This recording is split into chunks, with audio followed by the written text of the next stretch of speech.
Good evening and welcome to round 2 of the Slip Grip GT4 series. This week coming to you from a rather rainy Nurburgring. This week I'm joined from the start by Kyle. Afternoon Kyle, or evening Kyle. Hello. Hope everyone's well. Hopefully today will be a good race and we'll see what happens. Yeah, it's a very wet race. The guys have been reporting that all the test servers have emulated what's on your screen now and have been rather damp from the start. And you'll also notice that we are a grid of 22 cars this week, so up on last week's numbers. I know a lot of people couldn't make it, but Kyle, it's going to make for some hectic racing and some busy qualifying sessions. Absolutely, and in the race, turn 1's going to be definitely very interesting, and hopefully no incidents, and hopefully everything will be clean. But 22 cars on the grid, definitely going to cause some incidents, but hopefully nice clean battles. Lots of hope involved. Lots of hope, yeah, indeed. Lots. So, Andrew Wellborn, the 23 car you can see on your screen there, currently the championship leader. Last time out at Bathurst, we saw a very dominant display, managing to win both races, having qualified down the front. But he did come under attack from the Camaro. We also saw Ryan Ware out for the first time with Slip and Grip, putting in a brilliant show. And Craig as well, back up to third in that practice session in his Chevrolet. So the people you'd expect to see up there. Now that's a turn of events. Green light. That is a dry track. So the practice session will not mean much. It says greasy. So who's going to jump first? That's Matty J sidewards out the box, I do believe. Yeah, Matty Johnston heading out onto the circuit. A number of the good drivers will be frantically changing their setups to make use of... Oh, it's rather jittery. Do apologise. We'll see if that settles down or not.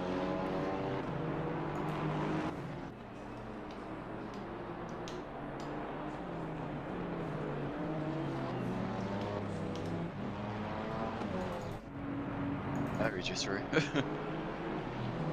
sure what's going on there. Matty J's fine though. If I watch Matty J, it's smooth. Well, that's a weird one for the stream. If we watch Wellborn, it's all over the place. Or maybe it's hinting at something. Maybe Matty J will actually have a good race this time out. Maybe the servers, maybe your computer's got a bit of a favourite going on. Yeah, or he's done a high-res livery or something like that. Where are we looking on the track map? So that will give us a good idea. A huge gaggle of cars also came out. A couple of yellow flags. Yeah, Matty J might have done the right thing by getting some clear air early on. However, we've got what will only be described as an improving track. We've got track temperature at 28, currently described as greasy. That will evolve, go green through fast and then optimum.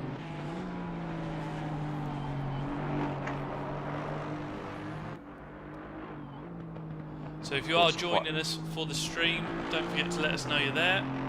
If you're watching it back afterwards, welcome in. Hopefully you enjoyed the racing. Yeah, let's see, as we clip the curb with Matt there, let's see how we get on and where the guys start to file out.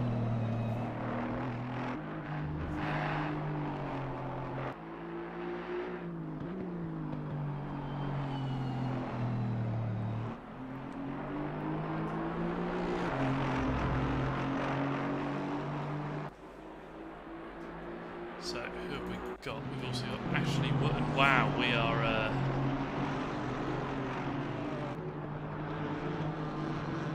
not coping with the number of cars, it would seem. No. I think.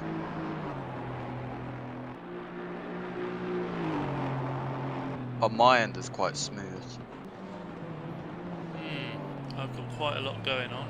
Just bin that off.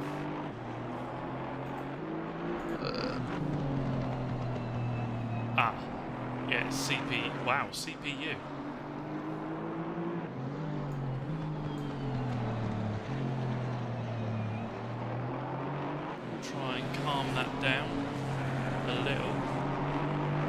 Josh Copeland and Craig are having a battle in the qualifying. It's a bit interesting to see. Yeah, it looks like I'm getting that jitteriness when there's a high number of cars, so that's not great.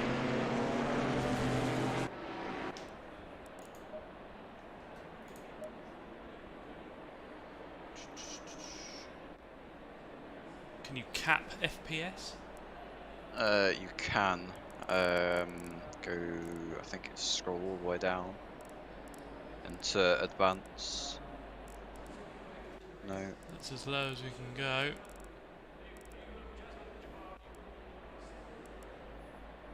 I can stream if you want, but it won't be through Slip and Grip, unfortunately. No, we'll be alright. We'll get this going. We'll just try and calm it all down.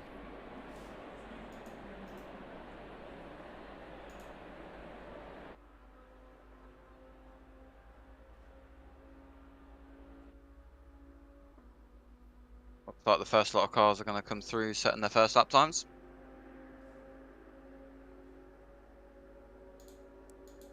Matt's just posted the first lap time as expected, 2 minutes 10.3. That is the benchmark to beat, shortly beaten by Wellborn in the Alpine, 209.3. Frame rate limit. Found it. Very respectable lap done by him. I mean, they've all been practicing in the wet, so we'll see what the pace is like in the dry. Right, we should be good now. My CPU's gone from 100% down to 70% because we're not trying to render it at 115 frames a second. Sorry about that. Sorry I didn't hide the screen. But if you are in, let us know. Hopefully, and let me know, Kyle, if you can see any difference. Hopefully we are now laughing. So as Kyle said, we've got John Clements, that's a new name to Slip and Grip, has currently done the fastest lap, although now he has 2 cars in front of him. He's got Josh Copeland. Is that Josh Copeland just ahead? 44.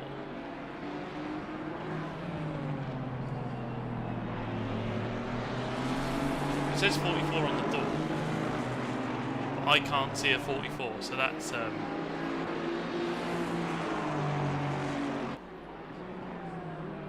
44? There's an 88.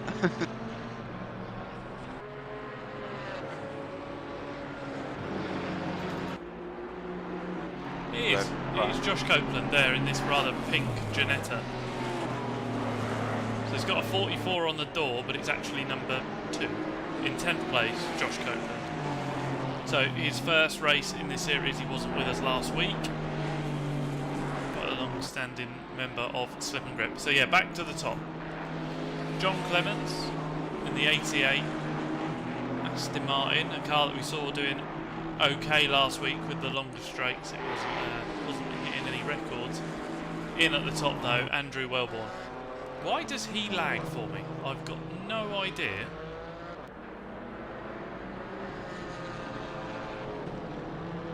Why he causes lag. John Clements is smooth as anything. There we go.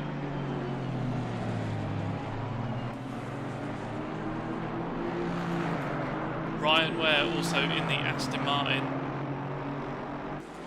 Currently in 3rd place with a 1 second improvement. Jumps him 0.005 ahead of Andrew. Big improvement there by Ryan. The track evolving. We've just hit green. Wellborn on an improvement as well. John, as we just spoke about, also doing well. Sam Aldridge round in the final turn. Let's just check if this car's smooth down that first turn. I have no idea what it is about Andrew Wellborn's car, but that doesn't bode well for the race, because if he's going to be starting down the front, we could be in trouble. Sam's improved that lap quite a lot. Sam up to 4th position. You've got top 6 currently within a second, but I dare say there will be more as the likes of Challoner, Rose, Jenkins, Cope, McGee, Shirley and Burling all begin to put laps on the table. Out the way comes Sam. He obviously thought that one wasn't going to be much of an improvement. Stop motion, Wellborn.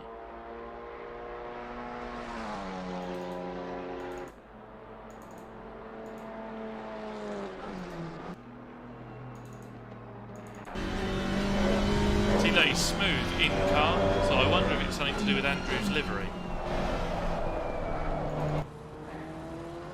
Helicam's alright as well. Oh. Maybe a cycle round the cameras and we're okay. Kyle, I think we're good. Good. Everything looks good. Yeah, there we go. He's nice and smooth. There's Andrew Wellborn for you.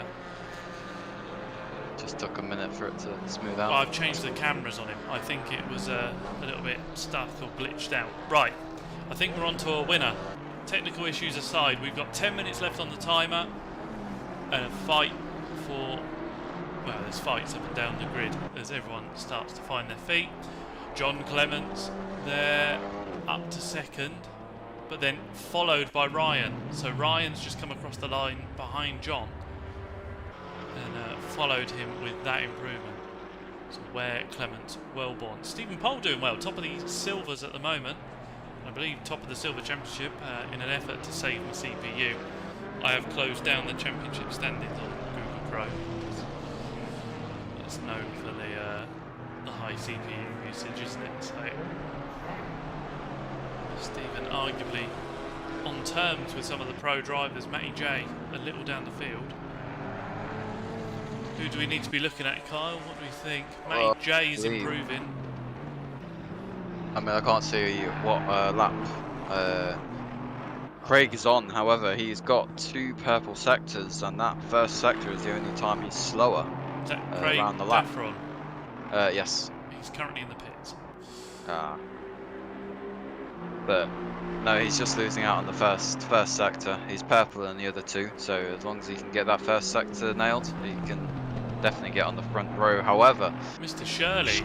Shirley with a very good lap, however, it's not purple in the last 2 sectors, only purple in the first sector, so definitely some improvement there can be had. So Johnston currently sitting in 15th across the line, up to 7th where you'd expect him to be on terms with Wellborn. Joe Challoner has snuck in a 5th place. We've moved again, Wellborn's come through too. I can't keep up with this is fantastic. So, Nat Shirley's still on that, Wellborn and Ware back to the pits, both less than 0.3 behind Nat Shirley, who's coming in the Porsche to top the pro time so far. 8 minutes left, the track's still evolving. You've then got Stephen leading the way from John Walker and Sam Aldridge in their McLarens. And then Chris Monroe down in 15th. I say down in 15th, he is topping the AMS, which has got a few other drivers to put some times on the tables. Some more new names, James Burling, Tom Lyons and Mark Saniel. Not names that I've necessarily seen before in Slip Grip, but no doubt will be holding their own throughout the field. It's going to be tricky on that first lap, Kyle, to keep a track of who's where and what moves are going on and where to look. Absolutely. We'll see how it goes at the start. Hopefully no copies and pastes of what happened at Formula 1, but hoping for a very clean first lap. But having a grid of 22 cars is definitely going to be a bit messy. Almost need another person looking up and down the grid, like keeping an eye on everyone. Oh, it's a big attack for Joe, sideways through the first part of the chicane, out wide over the curb on the second.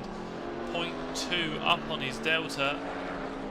Turns to 0.1 through the last hairpin, flicks to 0.2, so a slight improvement there for Joe. Takes him 0.6 off the lead, getting closer towards the time of Craig. Some traffic down into T1, sorry. Was that an improvement, sliding it through the last sector like that? Time-wise, yes. But just think what he could do if he wasn't sideways. close up now. Your pro drivers all within a second. I think this session's going to be who can get that lap at the last possible minute. It's going to come right down to the wire who's going to get pole.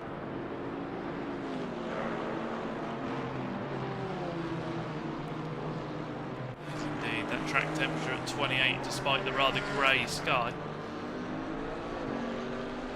Just stay with Joe a minute, although he is down on time. Craig looking to improve at the moment. We'll take a look at the rather large American piece of machinery down through the hairpin at the bottom section of the circuit, heads back up the hill. Schumacher S's are next. How much curb, if any at all? Lots of the entry curb.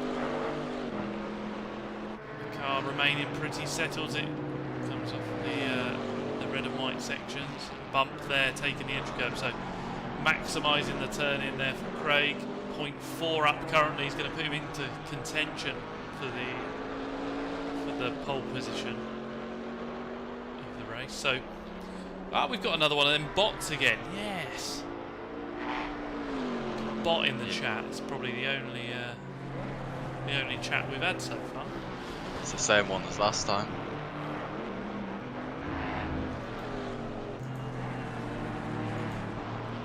I'm still not admin in the chat, so can't do anything about it. But bots aside, it's a good drive from Craig out the final turn. This could be preliminary pole. It is indeed. He's 0.2 faster than Nat, so a big chunk of time found there, as Nat was pulled over just in the Porsche you saw at the bottom of the shot. Yeah, what? How much have these guys improved? 210s at the start of the session. Now they're doing 206s. The evolving track. You're absolutely right in saying that it's going to be who can do one of the last laps. Be one of the last to cross the line. Ryan Ware. Borderline improvement. It looks like it is going to be. So 0.6 off at the moment in fourth. Third, 0.4 off. So that 0.1 improvement jumps in ahead of Andrew Wellborn. However, Andrew Wellborn is now not lagging and is out of the final turn, also showing an improvement. How much? Not quite enough. What happened there? Last. So it must have been invalid. Andrew was 0.002 faster than Ryan. However, the lap was invalidated. Let's see what they can do now. Further down the field, no one appears to be improving by too much at the moment. Ross is in the midway through his lap. Lots of flat out sections. That's probably one of the worst camera angles ever. A mid-line for him as we stare at the floor, up over the crest. Let's just jump to camera set 2, see what... That's more like it, a wider approach. Sparky in the chat, evening folks. Yeah, good evening. You'll have to share that space with the dodgy Tinder links bot. But no, thanks for saying hi, thanks for dropping in. We're going to have a hectic race session here this evening. 3 minutes left on the clock, 22 cars out posting lap times at the moment. So can Ross Parker improve at all on this lap? All the guys down the front. As I say that, John Clements splits Shirley and Daffron down the front.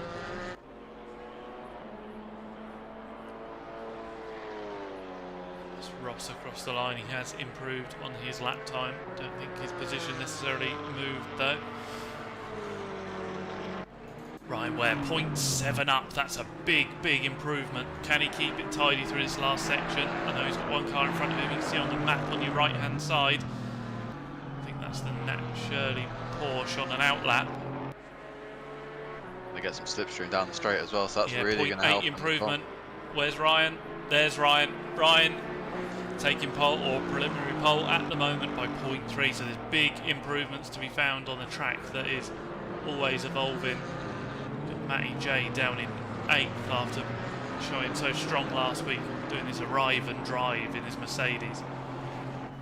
Don't discount Alex McGee though, he's also going quicker. He was until he just clipped that bit of gravel on the exit of the hairpin. He's nearly onto the pace of Johnston, just at the back of the pros. When do you ever see Matt Johnston at the back of the pros? That is unusual to see. Well, he's got one more lap as well after this. I reckon he'll cross the line just enough time.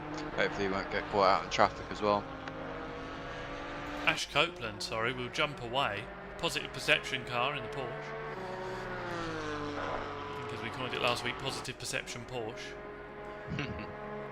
0.7 improvement at the moment, so that's going to jump him right up, a little deep on the first apex, but he's carried enough speed through that delta's not budged. Going to get a late apex and the drive out of the turn. 0.8, yeah, looks to be an improvement, so Ash is currently 7th. Jumps him up to 4th. Ash doing really well, hustling the Porsche. Now the lead Porsche. McGee, as we said in the background, jumps Johnston. Moves Johnston back out of the pros, where they were all grouped together.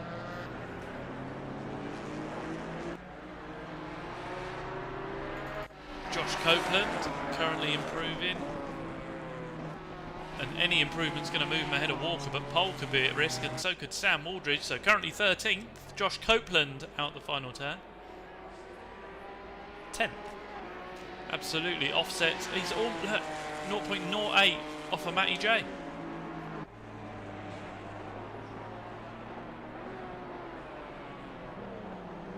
Nat Shirley back to 2nd place. That's the timer. So who's the last car going to be setting the lap time? There are your lap times. Car 25 will be the last car round. Nat Shirley. Wellborn up to 2nd, so that's him done for the session. He'll pull over. So can Nat improve any further? Can Matt Johnston get back ahead of Alex McGee? He's currently neutral on his delta. We'll see if that follows through to be an improvement or not. Joe Challoner also looking to improve. Let's go and watch Joe just through that last section. He was rather exuberant, Kyle, through the chicane this time. He'll hope to be a bit tidier.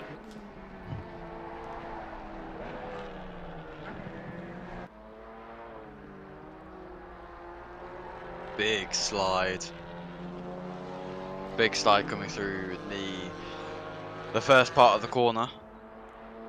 It's not going to do your timer any good. We'll see through the last chicane. See how neat and tidy he is, and he is. It's neater than it was before, but that was a big chunk. He's actually improved slightly. I think that's an invalid lap though. Ah, okay. Let's see what it does. Currently 7th. Still 7th, but did improve. Did improve. You've then got a lot of that curve. Here's Josh Copeland. 25 is going to be blocked in traffic, maybe. And he's had to abandon. Oh, he's up to 7th. He's within a second of the front guys. He's now the top silver car. Nat Shirley, yeah, off on the Delta. So that is, as we said, the last car through. He got blocked. Yeah, that's really unfortunate. Does it let me jump back? Yeah, that 30 seconds we can jump back. Oh, no we can't. Oh, no. He kind of got blocked through the last corner. I don't know who it was in front, but I believe it was an Aston Martin. So he tried to take a tighter line, but misjudged it and ended up going through the pits. Right, sure. No, Ryan's not in with us, so unable to grab an interview with Ryan. It might have to be Andy again.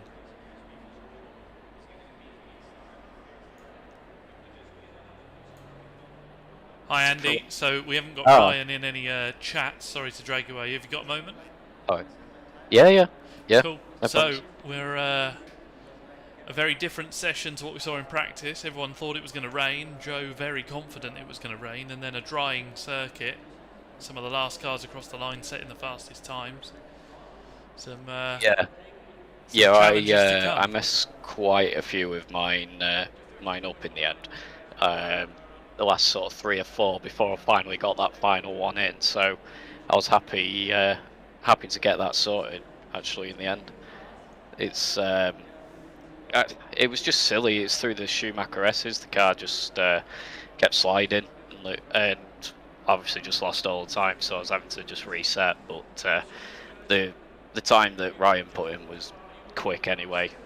I was struggling to get to that, but thought I could nick the second place, which I did. So hopefully I can get a bit of a jump on the start. So have to see. we've got one race that's 20 minutes and one that's 60. What's your preference, Yep. the shorter sprint or the longer race later on? Honestly, I don't really know right now. I know the Alpine last week was good on its tyres, so I would say the hour because of that, but I really don't know. Sound. I'm well, just. Oh, I was going to say, I'm just hoping that power's not really going to come into it here. I know the start-finish straight's fairly long, and the back straight, but it's not quite sort of top gear and getting too much towards the top end. So I'm hoping the car will be all right and not get too bogged down in slipstreams and stuff off others. So that's it. Held its own last week down the long straight to Bathurst. Let's see how it does here. Right, we'll let you go and get yourself ready for the race and thank you. potentially speak to you afterwards. Cheers, Andy. Yeah, cheers, Tom. Right then, and then Josh Copeland, top of the silvers. Yeah, I got a bit lucky there. I managed to time it for, I think I went across the line with 10 seconds to go. Yeah, absolute flyer on that last one, jumping up a good few places. And you got Challoner and Johnston of the pros behind you. Yeah. It's going to be an interesting one. I'm probably not going to fight them.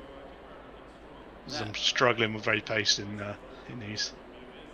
But Fair we'll see how enough. we go. Not quite the positive interview we've just had off of Wellborn, but good to have you back. Good to have you on the grid, and good luck. Thank you very much. There. Good man. Right then, Kyle. 8 seconds left on the timer. We do a full warm-up lap. The guys have all dropped their cars down ready. Time for the first race. Who's your money on?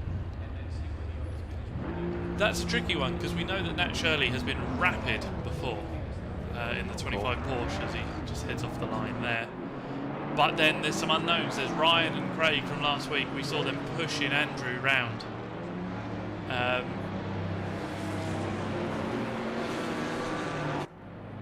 The Aston Martin's a good all-rounder that Ryan's got. It's a good, comfortable car. Yeah, alright, I'll put my money on Ryan from pole, going for the win. From pole. What about yourself? I think Wellborn seems quietly confident. Sounds like he's got good long run pace. I don't think we'll see him fighting Ryan in this race, but I reckon for the next race, giving Ryan a good fight. Okay then. Seems like the Aston Martin is very quick at the start of the race, but may end up fading away towards the end, as we saw in Bathurst. They seem to be very quick towards the start of the race, but then fall away as the race went on. But definitely, we'll see how the race goes out. We will indeed. So just as a reminder, 20 minutes for the first race, an hour for the second. Don't discount Matty J. He's not been there on the raw pace. You know, we've been practicing this week. However, his racecraft is some of the best we've got at Slip Grip. We'll see. Or Craig, for that matter. We saw him in the is it Chevrolet? Yeah, Chevrolet Camaro. Absolutely destroying the curbs at Bathurst and destroying the curbs in qualifying. I think we'll definitely see him towards the top, if not fighting for that win.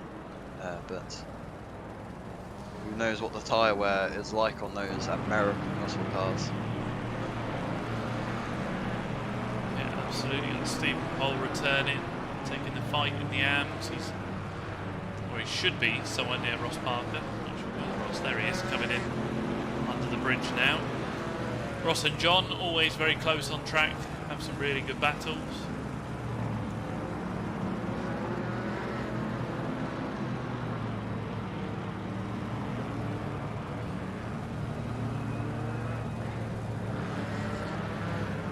drivers laying down to 11s, trying to get some heat into those tyres.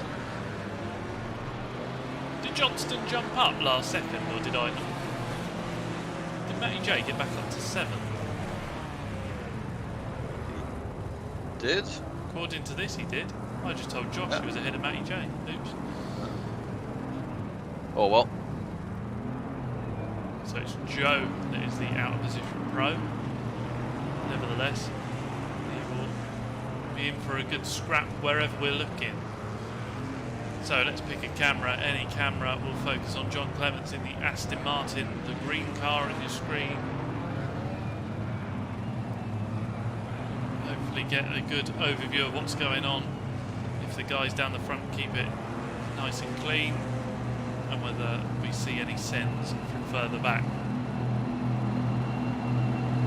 Green light, Here we go. And we are away. Fairly even starts down the front. Andrew Wellborn definitely alongside Ryan. Further back you've got Joe attacking the positive perception Porsche. A couple of late breakers coming through, but they're all getting settled down. Let's just watch a little further back. Ryan still ahead, door to door. Chris Monroe, nice to see him back with a NASCAR style livery. We've got a spinner. It's that positive perception Porsche of Ash Copeland. Let's just get 10 seconds. Here he is. So it's Joe Challoner's gone deep and taken him out. And a couple of hits coming through. The Mars car further back as well. So recovering Ash Copeland out of position there. Further forward we've got a car spinning.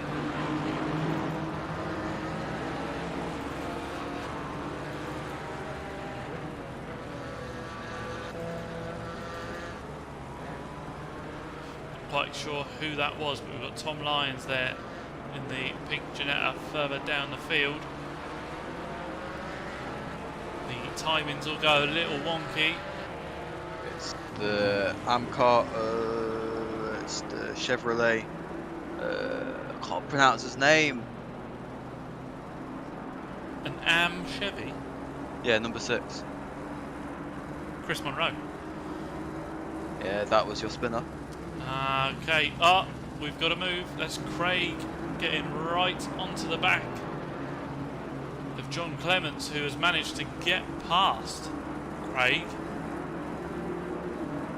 So we head down across the timing line. Hopefully that figures itself out.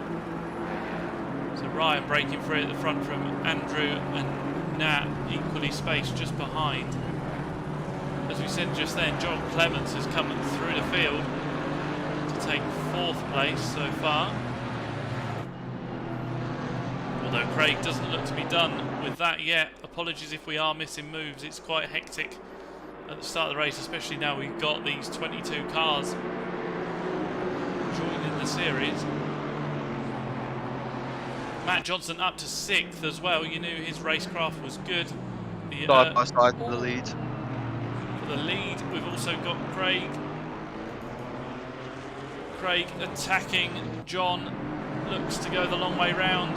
The next one's a left-hander as well, so it's going to be the even long way round. No, just ducks back in. Andrew said he was keen on the early performance of this car. Not quite able to at the moment. You've then got Josh Copeland fighting it out for 7th. He was momentarily in front of Stephen Pohl. He's covered the inside line, brakes slightly earlier than Stephen. It's going to be the long way round for Stephen. And he's looking to make that work. Josh leaves him room, tries to carry the momentum around the outside, exit curb, but unsettles the car. So they're still side by side. Joe looking to make a recovery. Moves to the inside. Stephen now clear of Josh. Josh unable to move across. Brakes later and has to go the long way round again. Joe ducking to the inside, hopefully not too much damage on the Alpine as we head up out of the hairpin towards the Schumacher S's.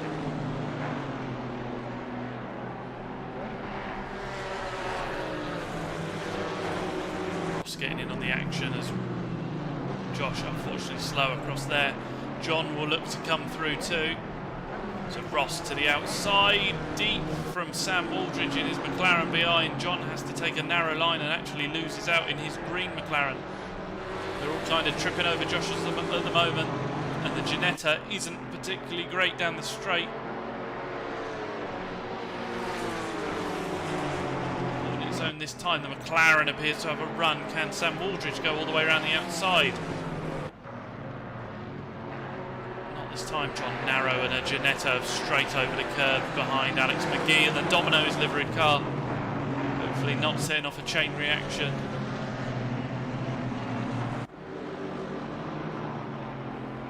But this group all nose to tail. I believe it is Stephen Poll at the head of this group. So your top 6 all breaking away. Your pro drivers holding their own out the front of the field. Matty J hanging on the back of them. That 1 second gap, not quite as close as he'd like it to be. But he'll be there to pick up any pieces if they do have any coming together. Joe to the inside, Stephen the long way round. Not quite hitting his braking markers. That's Joe back through ahead of Stephen Poll. Keeps that group of pro drivers together, other than Ash Copeland, who's further down the field trying to recover. So we'll just check in with your front runners. Sorry, Kyle, I've gone off on one. That's fine. Wellborn's been under pressure, but however the top 5 all close together, all defending, attacking, just trying to get the measure of each other. However, Wellborn is under pressure by Shirley.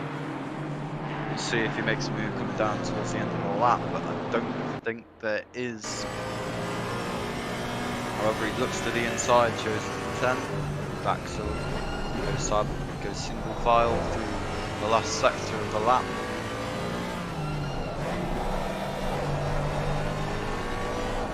Ryan to have a good long run pace, but we'll see.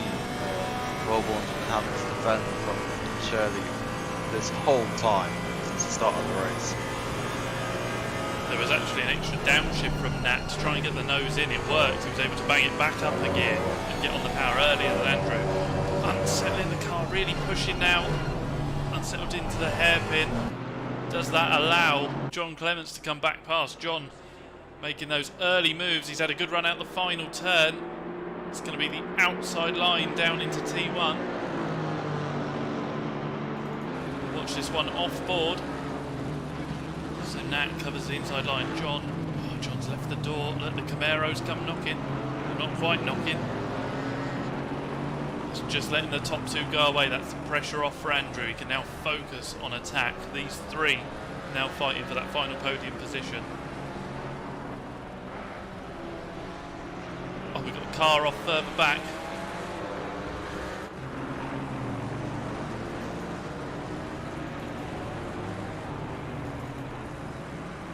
Not sure who it was, but they did file back in. Apologies for the jumping around. How are we getting on, Matty J?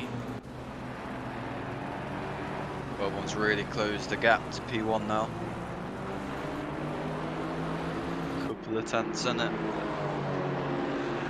That fighting, that Shirley, that one mistake through the chicane really hampered his chances at maybe attacking Wellborn down as they've made contact behind. 88's off. So, oh, that was accidentally 30 seconds. I do apologise. We could have got away with 10. So, John Clements heading down the hill. Was he a victim or an attacker? Head down into the braking zone. Yeah, John's just gone deep. The Porsche slowing up more than expected. And then it's a concertina effect. You've got Craig then running into the back, expecting those guys to be on the power. So what's that done? That's given Nat Shirley a bit of breathing room. Craig is then ahead of John. Matty J still hungry to pick up the pieces as he launches it across the curbs.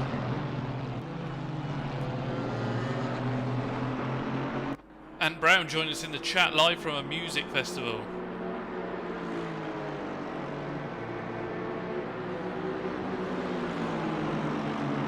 Thanks for tuning in, Ant. It's a rather packed grid and there's definitely a battle going on down the front. Also a battle for 10th place right now. Sam looking to go to the inside, now the outside of turn 1. Not going to work around the outside, but it might work. It's gone wide now, that may allow the Walker to look for a move going wide and then cut back in, but no, that's allowed McGee to potentially look for a move. He gets quite close to the rear end of Walker. It's allowed Sam to sort of break away from the two behind.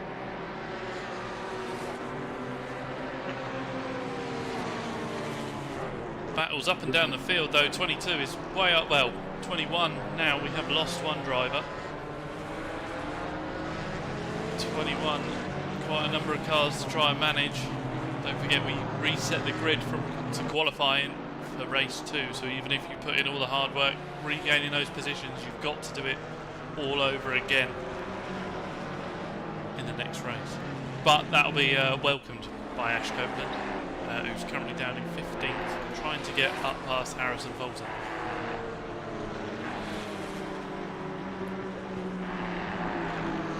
No damage on that car after the first lap skirmishes. Ash Wotton in the Mars car also battered and bruised. James Burling, a new name in Slip and Grip Racing. Welcome in. Hope you're enjoying your stay.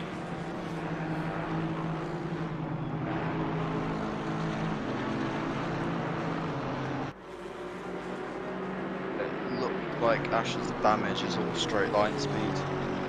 Yeah, the McLaren almost visibly drawing in on it.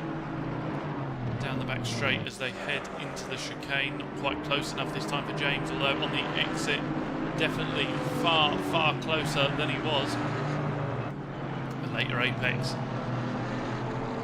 Hopefully getting towards the back of Ash.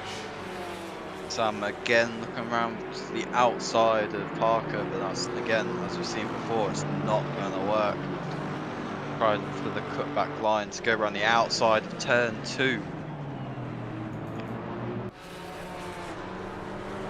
She holds it, goes wide. So it's part 1 done. Can he do part 2? He's elected for the cutback, but slight hesitation. Holds that tighter line. So this is where it will be quicker. The wider sweep into the turn, hoping to be on the power, but good drive from the Porsche, able to carry that mid-line into the braking zone. Again, that improvement. Wilborn's got the fastest lap further forwards.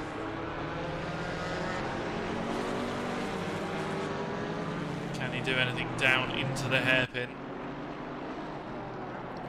We've also got McGee looking at Walker in the background. Walker mid on the way in the green McLaren. Side by side ahead. Josh Copeland and Stephen Pole fighting for the silver lead. Josh just leaves room. Stephen elects to go up the curb, tucks in behind, but he's almost a switchback. Josh taking a regular line, so not feeling the need to defend from Stephen. That's good, keeps him on pace, trying to drive forward. Stephen, big chunks of curb sideways in the Porsche. That'll slow him down, but he's got a nice sweep into the right-hander. Back straight now. Can the Porsche slipstream up to the back of the Ginetta? Leaders have been the closest they've been all race. Less than 2/10 through the last little sector split, however.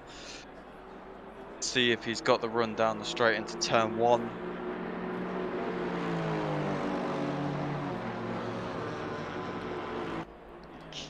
Not quite on this time of asking, but as long as Ryan's not defending too heavily, they will be able to keep ahead of Nat Shirley. Last lap, Wellborn did a 2:05.9. Nat managed to do a 2:05.6, so 0.3 improvement from Nat behind, hoping to close up that 1.8 second gap.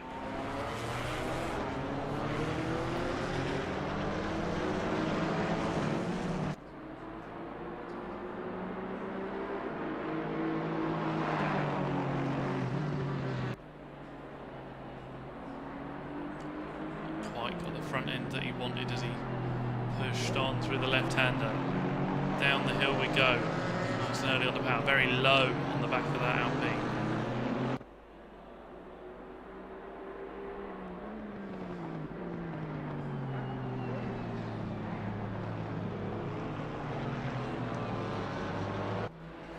Blink and you'll miss it. We've only got 6 minutes left of this race, so pushing on through the timing. The next one will be in for the long haul. The next one is an hour. The drivers have to keep this up. 30 minutes on the forecast is rain. I don't know, I think race 2 is the same day, just into the evening. So we may see a wet session for the next part, or the next race.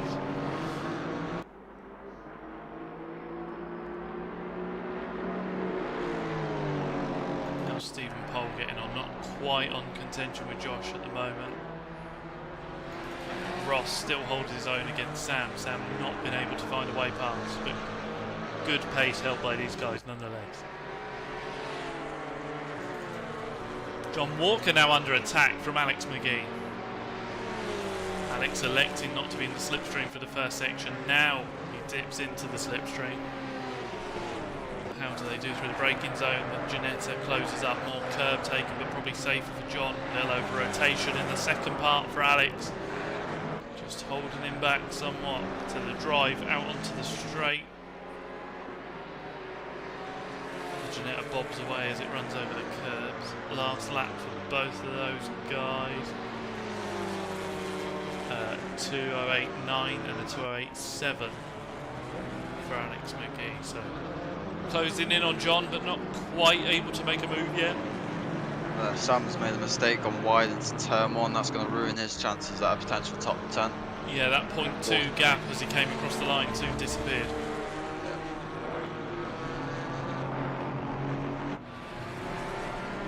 Everybody seems just in touch where one mistake anybody, and that's a change of positions, but not close enough to make a dive bomb into any sort of overtaking opportunity. But good to see Harrison back to racing, making a return after an injury earlier in the, or last month, sorry. He's back and just finding his feet again in the Mercedes.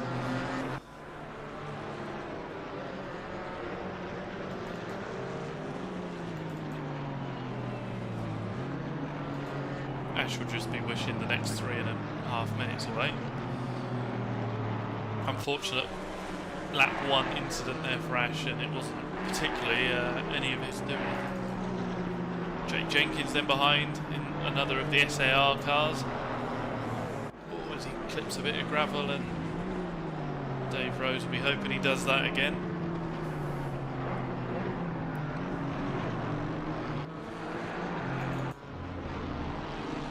Wow, that NASCAR livery. Monroe, a rather battered looking Camaro. We know they've got the pace because Craig's putting one to use down the front. I don't believe really putting Ryan on pressure. Yeah, we've lost Mark Samuel, and then it's Tom Lyons making up the back of the grid. So back down the front, Nat Shirley's brought himself back into contention. These two, it might be the case that Andrews decided to not battle too early on. Where Shirley came from? Yeah, absolutely. He's driven back up behind them. It's 0.8 at the start of lap, I dare say, when they go through the next sector heading down the hill or up the hill. The next sector will tell a different story, because I'm pretty sure that's not 0.8 anymore. Next sector there is called down into the hairpin. It's 0.3 and 0.4, so Nat's taken 0.4 out of Andrew in that first sector alone. Really going to put him off as well now. He's looking in his mirrors rather than looking in front for that lead. He just wants to defend from Shirley now and try and protect that second place going into the last lap now. 20 minutes goes by fast. Does indeed. We got quite used to the 40 minutes last week. This one is turning out to be a frantic fight to the finish. Johnston not too far back, but it'll be Craig and John that'll be there to pick up the pieces if it does go sour. So that's Ryan leading the way. You have to say Nat Shirley looks primed to strike down into the braking zone. Get relatively clean runs through the chicane. The car's set up on the dampers, just soak up those bumps. Out onto the final turn. Nat was 0.2 headed into the chicane. Right, man. Leader is on the final lap. The Give it gap's all you can. 0.4 ahead and 0.4 behind for Wellborn. So here we go. As you just heard on the voiceover, it's the final lap time.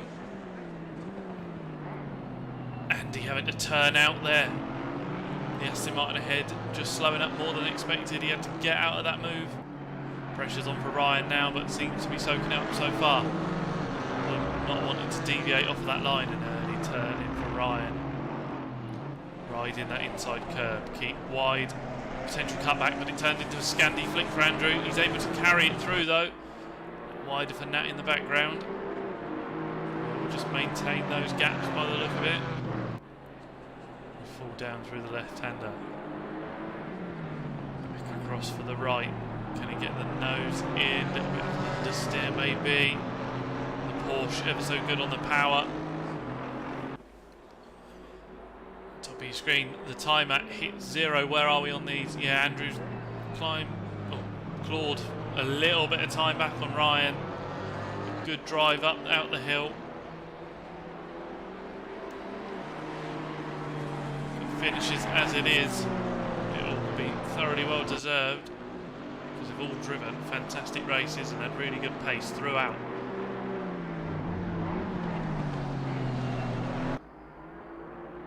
Good run for Andrew there. Can he get it back over the other side? He can. Sweeps it down and round, but again, Ryan not really putting a foot wrong at all. Nat definitely there to pick up the pieces. It's going to be a hell of a dive if anyone does make a move. So one more heavy braking zone, then a mid braking zone. Andrew climbs right in. He's gone deep. That's a questionable amount of off track for Nat. Hopefully this doesn't convert into a move. There we go. So that would have been gaining the lasting advantage. So a huge chunk of curbs there for Andrew.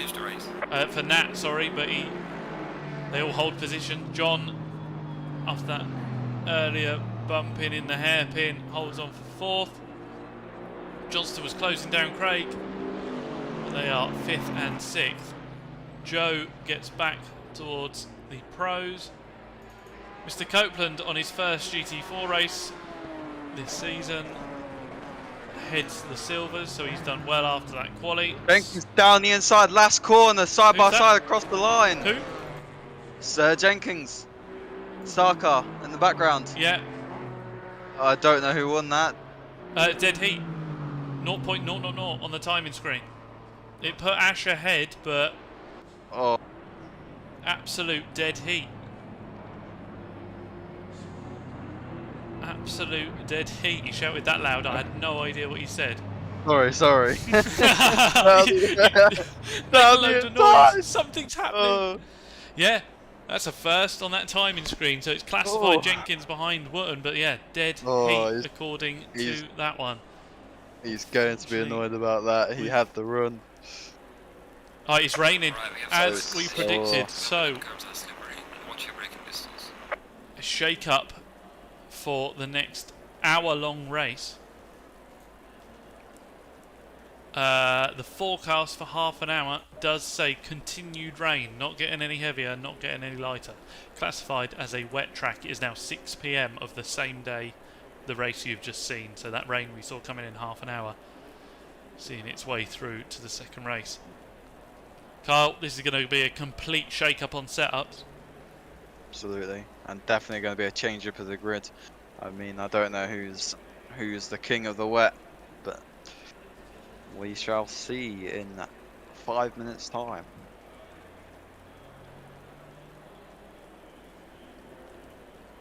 So a number of the cars you'll see still in the air. It's not as simple as coming out of quali, which was dry, going into a dry race, just up the fuel load and go again. The guys will now be making adjustments, tweaking the cars, potentially full wet setups. Some guys may gamble on a preset that is an easy car to drive, so not aggressive, a safe setup but with wet tyres. So if it does dry out in that second half hour, they can then have optimum pace in the drying conditions. But at this point, with only a half-hour forecast, it is all an absolute gamble. Well, if it does go dry, then they've got to judge it on how how soon do they want to pit and how does the track dry up? I mean, in my experience, it's very difficult to judge when that crossover period is and when knowing which tyre is faster. It seems like ACC takes a long time for a track to dry out. Yeah, we've currently got 20-degree track temperature, but that could improve if the weather does. Let's just grab a quick word with Matty J and his thoughts on the weather. Matty J, what can you do now it's raining? Probably not a lot, to be honest. Great, thanks for that. See you later. That's it. Yeah, I don't know what it is. I've just not got. I don't feel like I've got much pace around here tonight. Couldn't really tell you why. Just, yeah, don't know what it is.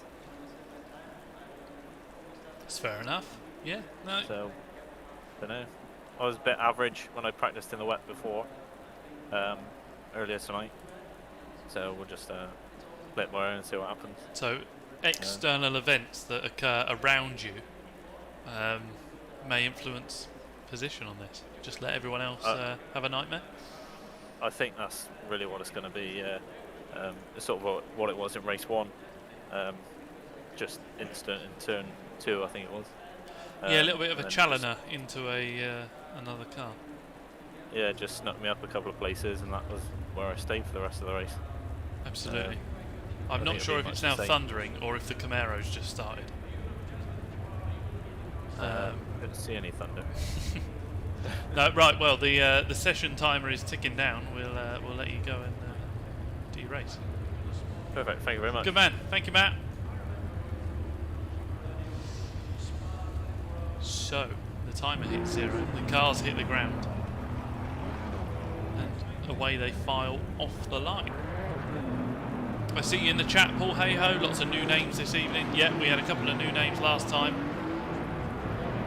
and even more so this week. But the more the merrier. See, Mark has managed to get back into the server to rejoin us for race 2. So good to have Mark back. And then, yeah, some new names and some very, very different weather. You see the spray coming off the back of the cars. It's definitely going to be an advantage for Ryan heading the field. But what is his wet pace going to be like? Kyle, I will leave you with the mic for a moment. Definitely. We'll see who can judge the wet weather the best. I know Sam from the SAR team can be very good in the wet. But we shall see as the race pans out.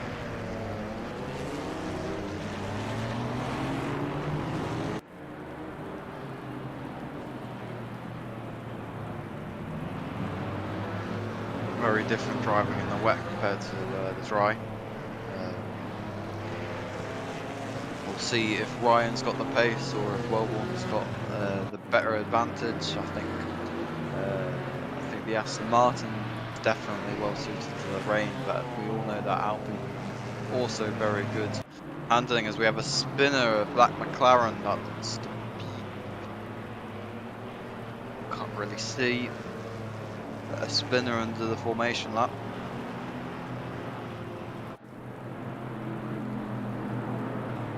Apologies, I can't quite tell who that was. All the cars come through the Schumacher S's.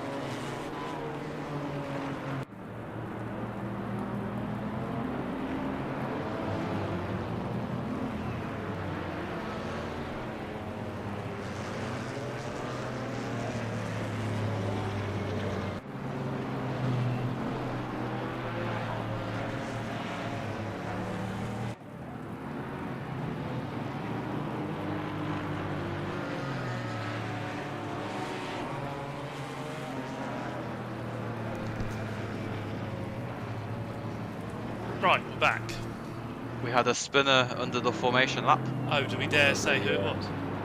Oh, I don't want to embarrass them. Can't tell who it was. Oh, on my end. Ah, okay. Did they catch back up? Oh no, it's Yeah. Monroe from the pits. So if he's spun and fallen too far out of position, it'll be from the pit lane. It was a McLaren who spanned. Was it? Normally it used to be Jamie all the time. Right, through the last chicane we go. They'll now be instructed to form up 2 by 2, as you can see. We'll jump on a helicam so we've got no spray to contend with. Andrew's raring to go. Look at him. Yeah, right round the outside. Right, we'll focus on John again, try and keep a bit of an eye of what's going on. Apologies if we do miss anything. This one's about to get hectic. So green light is called. Andrew is slightly ahead. Ryan, a compromised start. He's definitely going to come under fire from Nat Shirley. We've also got Craig coming down the outside in that Chevy. Very, very close to Nat. Some late breakers, some sideways movers. Josh, very, very sideways in the Janetta. A drive through the Domino's car down the inside of Ash Copeland. He's round again. Some awful luck in lap 1. Dave Rose, an out of position start, gets a drive-through penalty. Back down the front, Ryan has held on from Andrew Wellborn, but it's then Craig making the early moves. And you've now got John Clements trying to make his way past Nat Shirley as well. The wider line earlier on the power, but unsettled by the curbs in these wet conditions. John not able to make a pass on that time of asking. Josh also being swamped by the whole pack. He's fallen back a little bit, but sort of trying to keep on the pace under pressure from Mr. Johnson. Yeah, Matty J, who said he was hoping others would have misfortune and look to capitalise, is currently tucked up behind Josh, just trying to get past.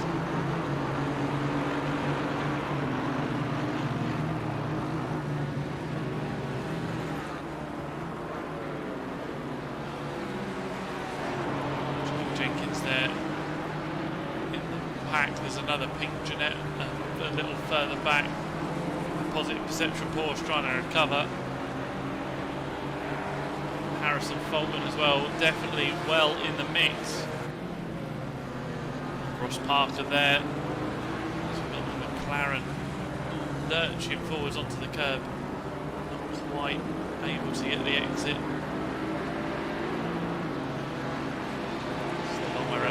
Some wet lines being deployed behind Harrison. Oh, Harrison in the wall, not sure what's happened there, quick 10 seconds. So, Harrison down the inside of the Aston Martin, and the Aston Martin's over-rotated and unfortunately pointed Harrison perpendicular to that wall. Not much he could do there, Kyle. No, at all. As we look further up the pack, Mr. Clemens has got past Shirley. Nice easy move into the last chicane. Just let him got the exit and pull up alongside. Not going to fight that very much. But it's all kicking off. Nat's now coming under pressure from Alex McGee. That Janetta hooking up nicely, but Joe from a long way back. Yeah, they hold it. Joe's launched a couple of shots down the inside there. Sorry, the camera moves away. Joe now under attack from Johnston. Joe nudged wide. Matt looks to get a cut back. It looks like he has. Let's go more ground level. So here we are heading down to the left-hander, but Wellborn and Ware are nowhere to be seen. Matt turns in. Joe kind of turns in. Matt not able to make a move past Joe on that time of asking. These cars taking a bit of damage. If you look at the timer, we're not just in this one for half an hour, or even the 20 minutes, sorry. This one is 60 minutes. We are doing this for an hour. They're really treating this like a sprint race, getting their oboes out, aren't they? Yeah, definitely. It wouldn't be a slip and grip race without a few bumps along the way, but all seems to be fair at the moment. So Copeland now under pressure from the Porsche and the McLaren of Aldridge behind pole. Let's see how these three get on. Everyone else seems to have settled down for a moment. I mean, I can't see the gap, but Clemens is really closing up to the back of Craig in P3. You can see it visibly. The gap ever closing even for one lap. Great run here by the McLaren of Sam. To the outside they go. Josh has had a bit of a wobble. It'll be the long way round into the chicane. Josh gets it stopped. He's over the curb towards the back of the Porsche. So a great move by Stephen around the outside into that chicane. Josh not quite the pace he wanted heading in there. Josh out on the curbs again, so he's certainly flustered. And he's now heavily defending from the McLaren. He'll be offline and narrow into the hairpin. Dave Rose will have to take that drive through soon. There he goes. Josh is deep. He's found the gap and got out of the way. That's going to be the gravel. Number 20's in the pits. Oh, sorry. I was just going to go on board with Josh, see how scary this was. Yeah, so you hear the car spin up out of the final turn. Heavily defending this inside line, and you'll watch him just have to turn left in a moment. The spray absolutely horrendous. Yeah, braking later unsettled the car. Yeah, turned in but then backed out because he knew it wasn't going to stop. Keeps it out the wall, keeps it rolling, and then hopefully a nice rejoin. Yeah, in behind John Walker, so down to 13th. Where were we looking, Kyle? Sorry. Very lucky to spot that gap actually, not to not clean anyone out, but up at the front, Clemens, Craig Clemens looks to be so much more confident in the wet compared to Craig. That American muscle really struggling to put that power down. Yeah, the agility of the McLaren come into play, the good all-rounder as we said earlier. Forecast currently shows the wet continuing. Half-hour forecast, so it'll only be when we're halfway through the race we know how the second half is shaping up. Is this going to be a run for John? Got a big gaggle of cars further back. I think it's tucked up behind Challenger. I think that's Johnston as well. So we'll just see these guys through the chicane, see if anything's going to happen on this time of asking. Definitely, like you say, the Chevy quite unsettled with the damp conditions. Almost bumper to bumper coming out of the last corner, but let's see who's got the better straight line speed. I think I know who's got the better straight line speed, but who's going to have the better braking? I think it's John. Aston Down the Martin, inside. Yeah, inside, but he's not. But he's stopped. He's gone deep. So it's up one place, down one. How's the rejoin? Yeah, he's got enough breathing room from Nat that he can now get back on the track. He's had a go. Top two are just enjoying themselves. So we've got Craig now has a bit of breathing room. Nat wants to get on the back of John, but John's lap time was 1.5 faster on the last lap. So Nat in the Porsche, that rear engine not quite finding the pace that he desires. Alex McGee, the lead silver car at the moment, doing really well, holding 6th place overall. Absolutely, he's definitely a benefited from this rain conditions. Made up a lot of places in the early stages of the race.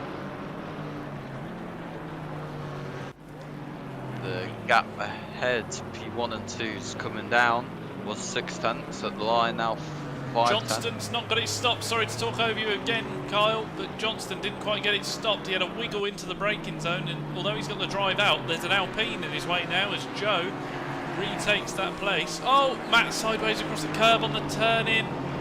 Not got the Mercedes quite where he wants it. Just isn't the dry. Joe able to take an offline wide sweep in, but Matt, and meet the apex, Matt just ploughing on in the nose heavy Mercedes.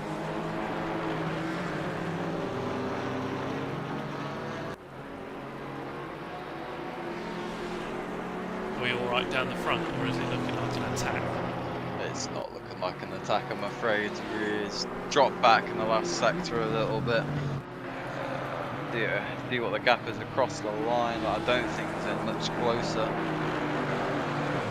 No, but it was the best lap for them, so they're down into the 13s, whereas Craig is still floating in the 15s. Top two really pushing each other now as well.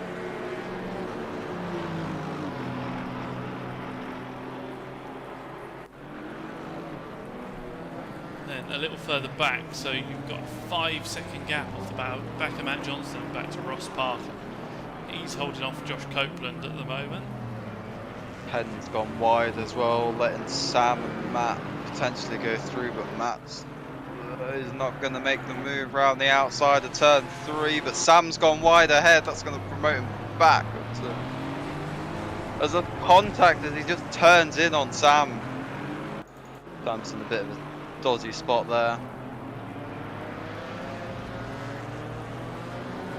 So now with a clear bit of track, he's able to reverse.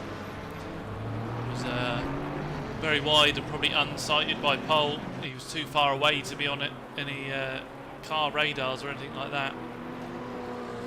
Yeah, Matty J off again at the last corner, struggling, says Paul. Absolutely is. Seat time and the car not suited to this track in the wet. So where does Sam end up? With the AMs, I'm afraid. But we're not done yet. We've got 49 minutes. Changeable conditions. 6 seconds off the back of 15th place. So a bit of a mission for Sam, but he's up to the challenge. He can do it. He can get back. Definitely within contention.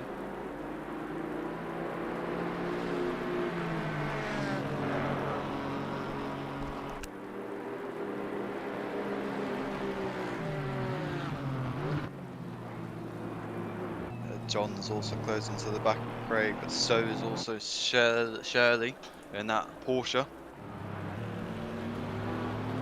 It's not quite close enough for a move, but I reckon in a couple of laps' time he's definitely going to mount an attack.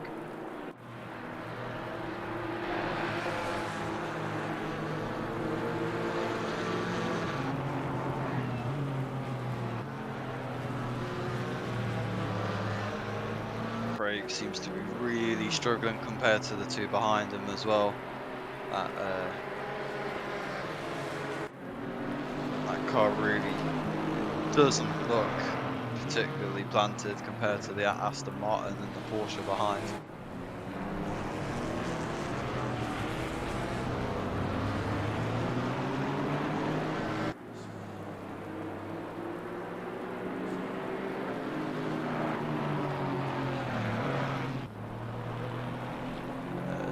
Craig's gone wide.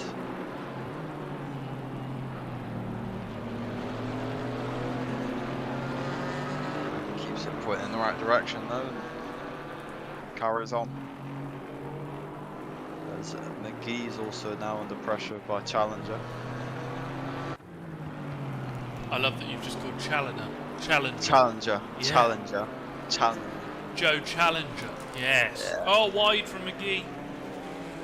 Just touching that white line on the outside, able to dip back in and gain a bit more straight line speed by getting the run out of the corner. But that was living life on the edge. Joe is absolutely driving the wheels off of his Alpine.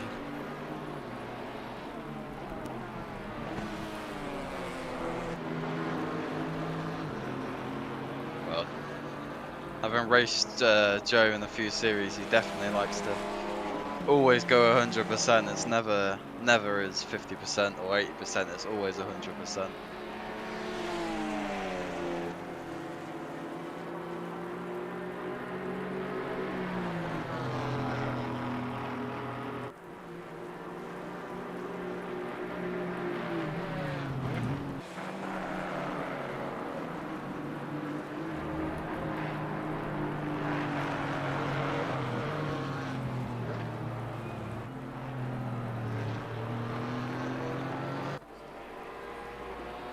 Very difficult to find a battle to focus on. There's a few battles shaping up.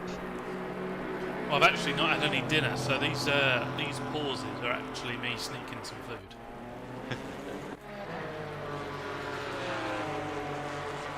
A rather battered car of Ash Copeland after another lap 1 incident. No particular fault of his own, and Josh trying to get used to these conditions. On the last lap though, Josh was 0.6 slower than Ash. I think John's gone wide and off the track. That's going to allow Shirley through. Watch the rejoin right into the path of Shirley, but don't make contact. Bit naughty from John. Yeah, especially if this then turns into an attack. No, Nat across early, a bump in the rear, saw that one coming. Can he catch it in the Porsche? Not particularly. It's going to go back round the other way for Nat. There goes McGee and Challoner. So we're back on the circuit. Only a quarter of the race done though, so hopefully Nat sticks with it. He's still got the likes of Johnston behind. It's going to be 7th place. But that'll be one for the stewards later on. 45 minutes to go as well, so he's still in it as long as he gets his head down and put those laps in as he was doing before. But definitely one for the stewards, that one.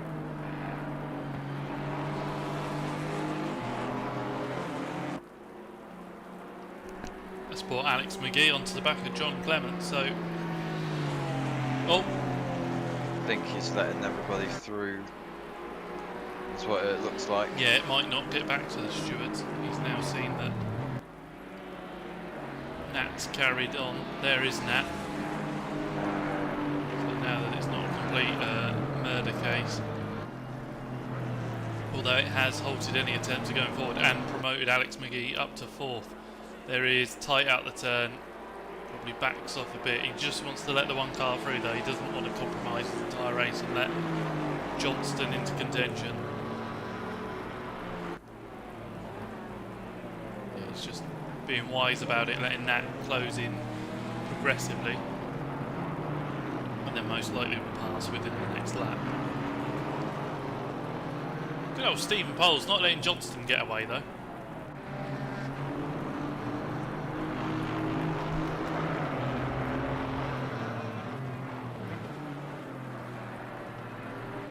I don't think it's a fight he really wants to do.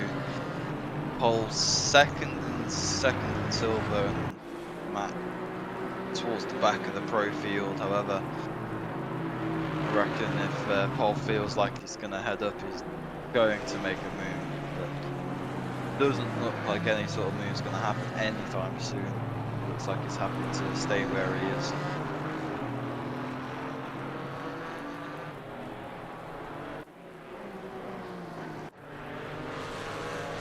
Saying that, Pole does look a lot more confident, knows where to point the car, whilst I think Matt just feels a little bit nervous in that.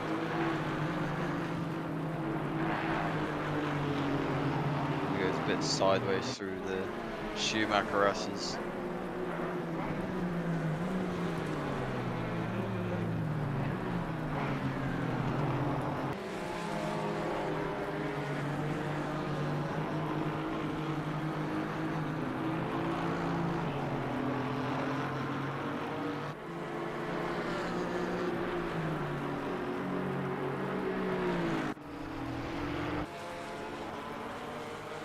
How's Sam doing? Is he making his way up slowly but surely?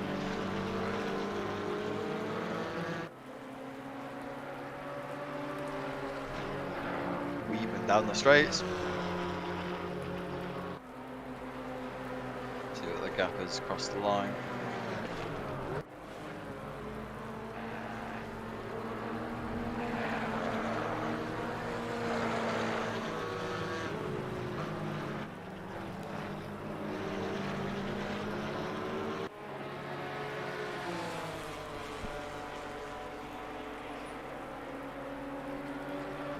He's closing the gap, closed 3/10 to walk of that last lap, but again, long race, see where his pace puts him. That was Josh Copeland doing his best impression of Tom Daly. Nice dive down the inside of Ross there, and then sets him back in his progress to try and get back into contention with the front half the silver field. Right then, what have we got? Challenger's going 7/10 quicker than his Delta on this lap. Big improvement. Just had a look at the leaders as well. About a second gap. Ryan looks like he's in control of this race. Not really stretching, or not really falling back into the clutches of Wellborn, but Saw Joe there a or moment ago thereabouts. flashing the lights. Sorry, Carl. Wouldn't be Joe Challoner without a flash of the lights, would it? It's kind of like his signature.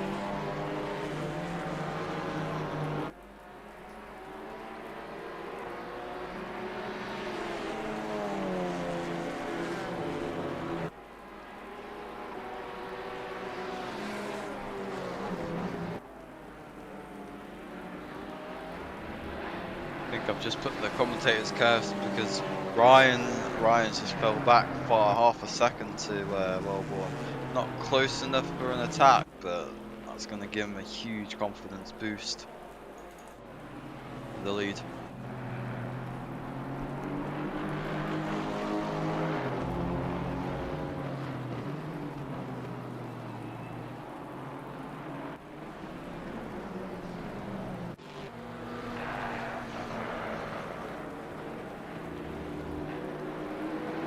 Alpine looks quite planted as well.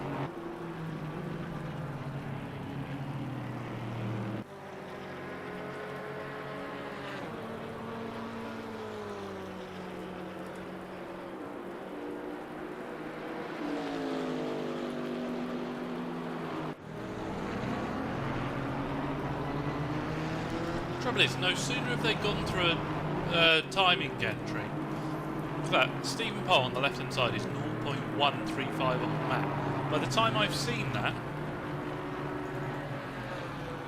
Oh, we've got a spinner. Oh, Josh, what are you doing?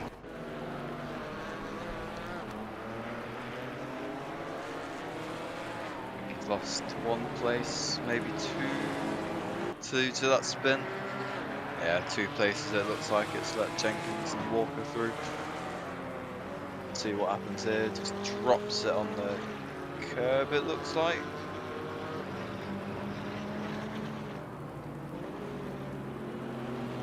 Does well to stay out everyone's way.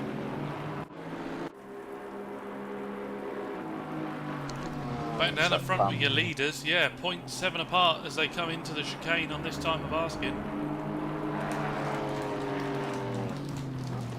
Ryan's still got that best lap, which is 0.4 faster than Andrew.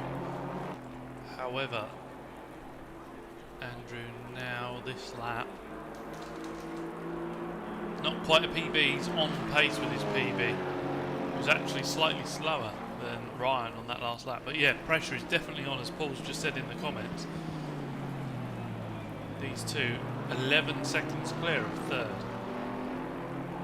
The top 2 really good driving by the top 2 in the wet conditions. Both of them sort of dominating it in the dry, dominating it in the wet.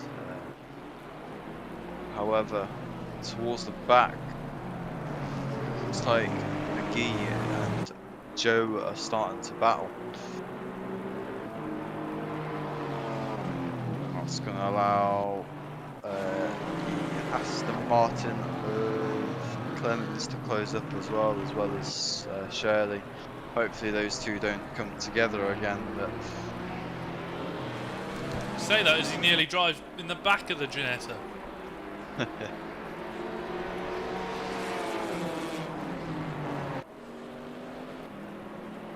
Joe really applying pressure now.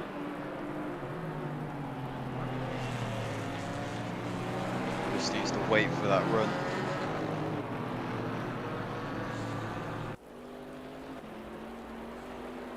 I don't know. Would you be battling if you were McGee? He's leading silver at the moment, so.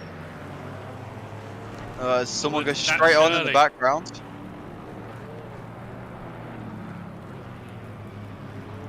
I think he just outbrakes himself. It looks like.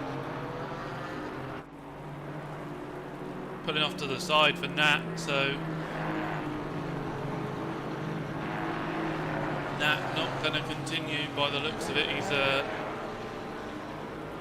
parked that Porsche. That's really unfortunate to see. Okay. outside. Maybe a Oh. wheel issue. Oh, no, I think it might be a wheel issue. Yeah, looks to be mechanical.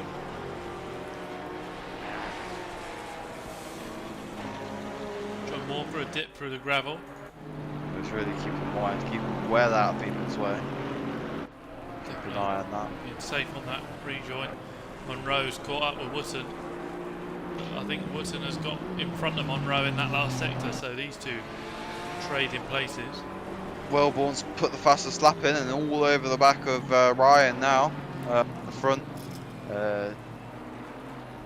Really putting the pressure on now. He's looked into turn 1 and looked into turn 2, but couldn't really make a move. However, got the run out of turn 3, looks to turn 4, looks to the inside, shows he's there, but backs out a little bit, just making himself big in Ryan's mirrors, really applying the pressure.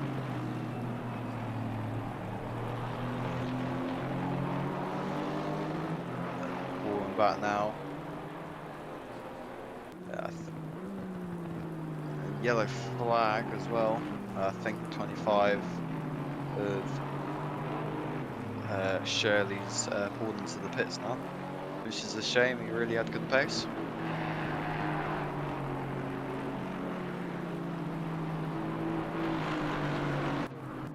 McGee again is also under pressure from now Clemens. Bumper to bumper. Looks for the inside, which is going to be the outside coming into the Porsche curves, which then is going to be the inside again. Backs out a little bit. Tries to get his nose in. Tries to get that exit. The back was out. That was a massive amount of oversteer off that curb. He did well not to run into the back of the Ginetta. Fantastic driving. Right on the edge for these two. Challenger's there, ready to pick up the pieces.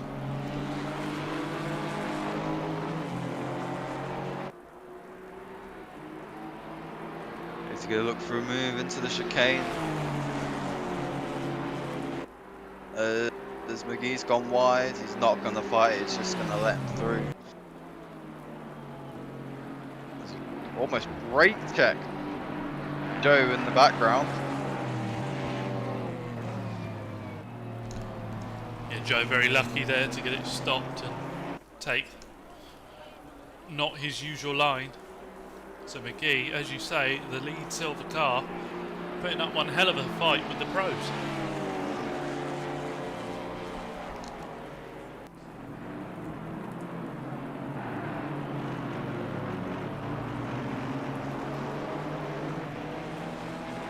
Joe a little over rotation there out of turn 1. Keen to get on the power and try and get a move done on Alex, but not able to do on this time of asking. Gap down the front, still 0.2, a bit of a unsettled Ginetta there. Very sideways going. Really hurting Joe now. Still gets a good run though.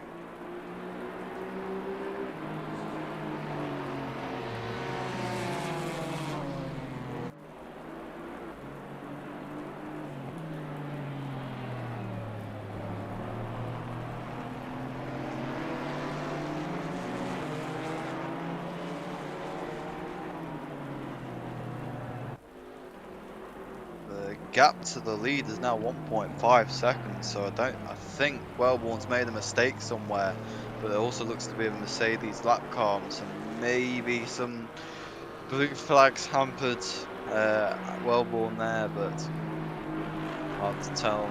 I can't get a replay of it, but it looks to be... No, it happened quite early on in the lap, and those guys are just about to come over the line. So it would be quite a long replay to try and find that. Yeah. Who's close? Who's doing that? Walker and Copeland? Oh no, I've jinxed him. He's fallen off. I literally said his name, wasn't even looking at him, and John has understeered wide at the hairpin.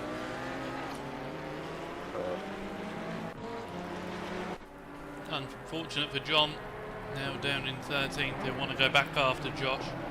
Sam's done well to claw back the positions he has, considering that contact earlier on in the race.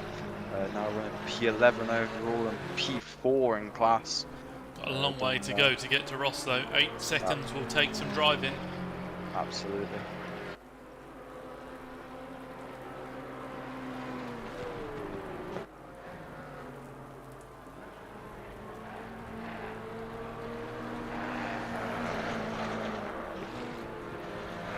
Yeah, last lap for Andy Wellborn dipped into the 15s. Those guys have been running down in the 13s. As the timer tips over 30 minutes, we are now halfway in this race. The forecast still says rain, so we've got more of the same to come. No changes. It doesn't get lighter, it doesn't get heavier. It's just this. Hopefully the guys aren't taking too much out the life of the tyres, but Andrew, 0.2 up on his Delta, and Ryan is 0.2 down on his Delta, so Andrew winding him or reeling back in. A little touch of gravel for Andrew. So it's little bits and pieces like that that will not be helping his progress.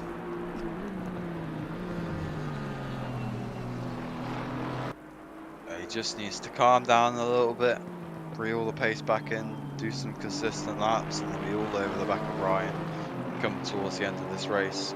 But those little mistakes really aren't going to help him in the long run. Not to mention the tyre wear as well, going sideways to the corner. Just notable that Challoner has finally made it past McGee. So McGee just slipping down, but he's still got 7.5 seconds ahead of Johnston.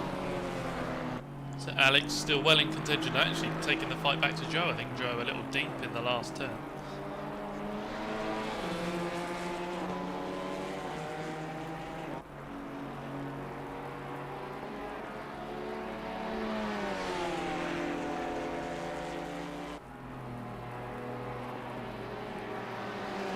To the chicane we go. How much of the curb? None of the first for Joe, out wide over the grass, cut back for McGee. Joe not quite hitting his braking point. Is that some tyre wear or heat coming into play? Or is Alex just absolutely sending it?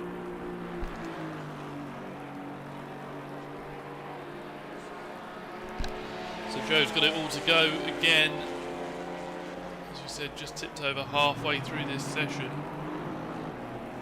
Stephen Poe and Johnston still together as well. Lots of pairs in this racing.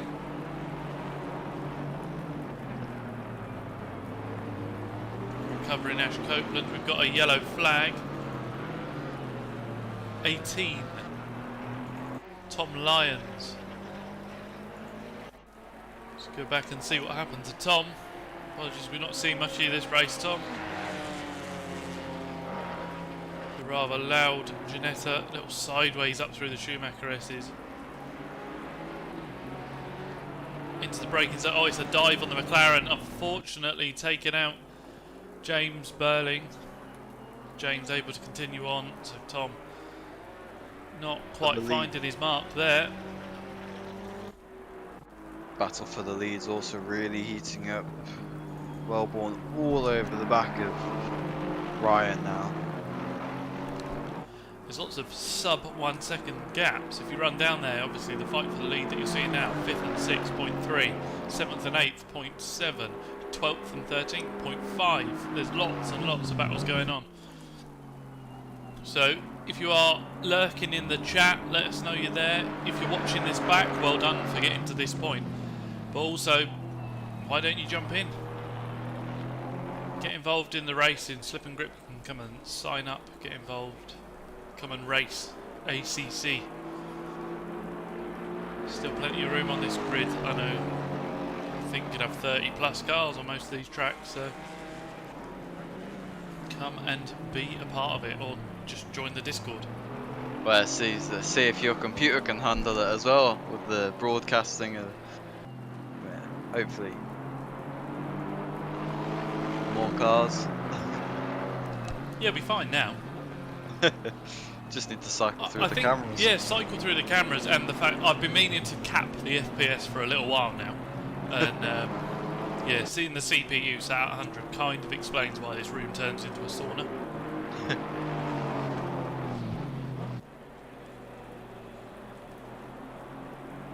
Trading little errors, but not massively putting a foot wrong, these two. streaking away from the field, 15 seconds to the good over third place. Got a good exit. Might go for a move down the inside here. Is it the one? Late braking. No, it's not. Not No enough of an room. overlap. What kind of exit you can get? Oh, Big sideways moment all over the curb and all over the Astro anymore, and you'll be in the gravel. absolutely pushing. They're keeping each other honest. Ryan's got to make that judgment of how much to take. As we see Mark head for the pits, you see the graphic on your left.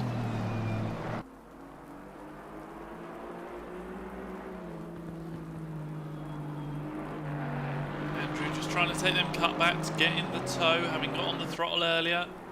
Tuck in behind the Aston Martin, drag him down the straight. It's another good run, but what can he do with it down into the chicane?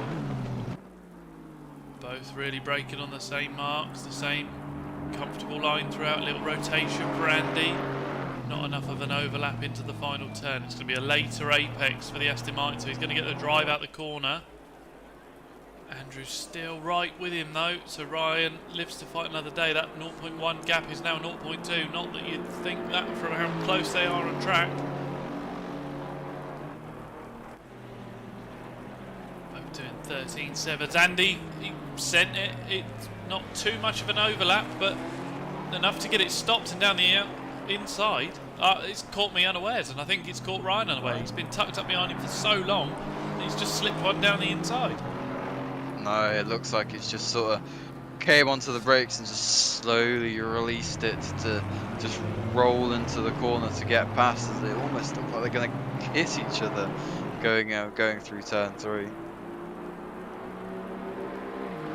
But no, very good overtake. Just let the car roll through the corner. And now the roles reverse, so Ryan's got to be aware of Andrew's braking points. Andrew having to make those judgments leading into each turn, not got someone to judge it off of. And he'll know where his car is stronger. Ryan's got to see where Andy makes the changes now that he's leading. So we'll just stick with this for a little while. I know there's some other battles going on. 23 minutes left. Can Andy, well, not make hay whilst the sun's shining, because it's most definitely not, but can he break away from the Aston Martin? Was he holding back, or were they giving it everything as we thought?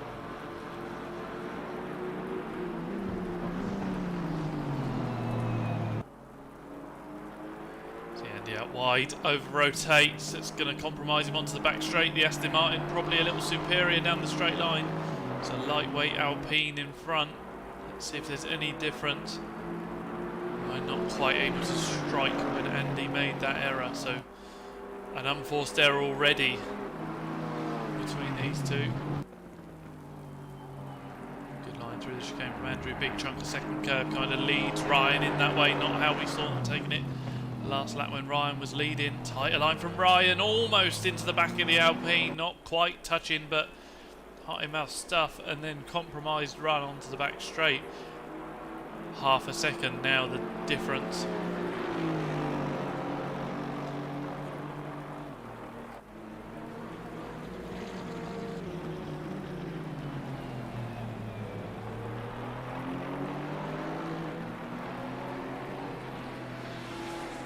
Let's just check in. Craig's got a bit of breathing room further back. That's a back mark between Craig and John. McGee got some breathing room off of Joe Challoner, who is a second down on his Delta. He's in the 16s and Alex was in the 14s on that last lap, so Alex with a bit more pace. It's then Matty J, the cork in the bottle. Ash Copeland's caught back up. He's only 0.3 away, so Ash has done fantastically to catch up on to Matty J. Can he make this pass?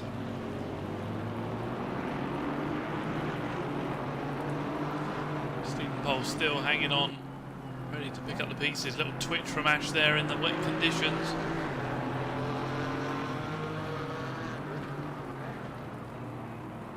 Unfortunately not changeable conditions for us today, it is just absolutely soaked.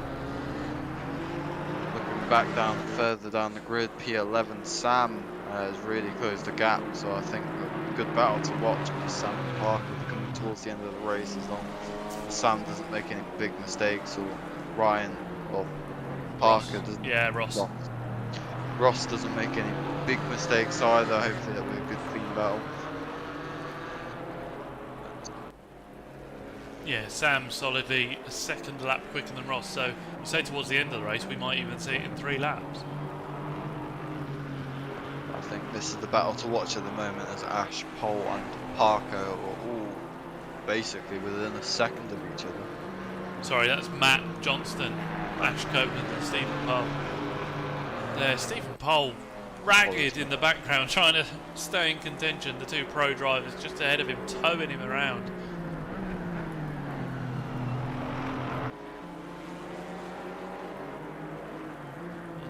Sure, I'd follow that line over the curb in these conditions. That's brave stuff from Ash.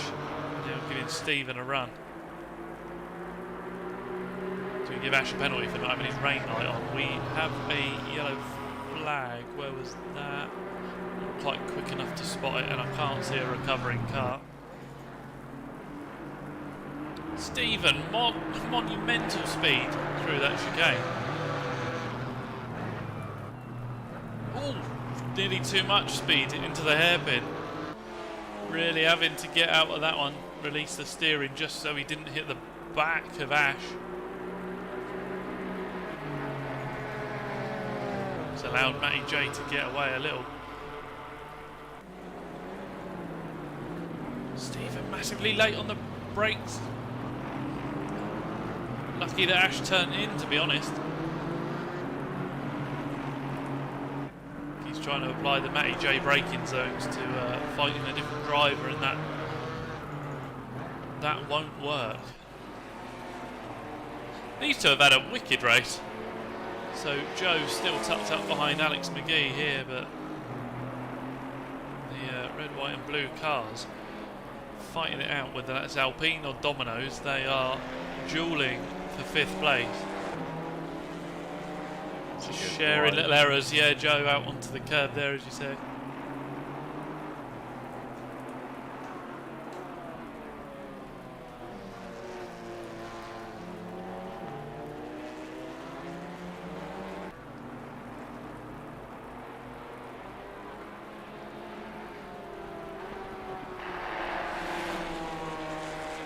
That gap down the front though, almost 2 seconds. We'll see what it is when they cross the line. I mean, I don't want to say anything too early or curse Wellborn if the commentator's curse, but looks like he was sort of holding back behind Ryan. Oh yeah, he's dipped into the 12s, and the last lap for Andrew was a 2-minute 12.9, whereas Ryan was a 2-minute 13.9, so almost exactly a second. But forget them for a moment. Joe looks to the outside, looks to the inside, tucks back in behind the Ginetta. They both find their braking markers. Gone in early for the Ginetta. Narrow line, it launches him over the second curve. That's nearly a nose down the inside for Joe. Not able to do it on that time of asking. Now it's going to be a cutback. Wide line in early on the power. Can we drive down to turn 1 and launch an attack to get past McGee? McGee's really placing his car exactly where he needs to be. But I think if I was him, I would try and defend. Yeah, there's the defence. It's mid-track, fades to the left. Joe takes that optimum line. Can he get the nose underneath the Ginetta? Almost switches across the back. A narrower line in. Good pace, but has to get onto the brakes for a second time. Little nudge unsettles the Ginetta. I think he knows you're there, Joe. Just give him a moment. Drive through for Jenkins. That'll be track limits, I would have thought. It's a shame because he was having a good race lead in the Am field, however. Yeah, Don't think he'll be leading the Ams for much longer. No, that will still, I think they'll drop him down to a 3rd in the Am. So yeah, electing to take the drive through as we see the graphic come up with a P. Driver in the pit lane. Joe. Sorry. You go. I don't know, I think I was just waffling. The gap ahead, the top 2, has absolutely left the field for dust. 22 seconds to P3. Andrew's actually within 0.2 of his delta, or well, I say that, he's gone slower. So I think he's had a slower run as well, we'll just dip. Not sure what happened through the chicane, but he went from equal to his delta to a second down. So he's still done he's done a 1:14, so Andrew lost a bit of time there. Yeah, that gap comes down to back under 2 seconds. You don't want to get too carried away. Meanwhile, they're still going. Stephen Pole is also on the back of Ash Copeland still, just behind. We'll see what happens through the chicane. If nothing happens, we'll go and have a look. Yeah, more comparable that time. No opportunities there for Joe. Although he's braked a lot later, I say there's no opportunity. Heart in mouth stuff as he's nearly taken out Alex again. I think he's trying to shock him out the way. Chris Rock in the chat, do it for the Badgers, Sam.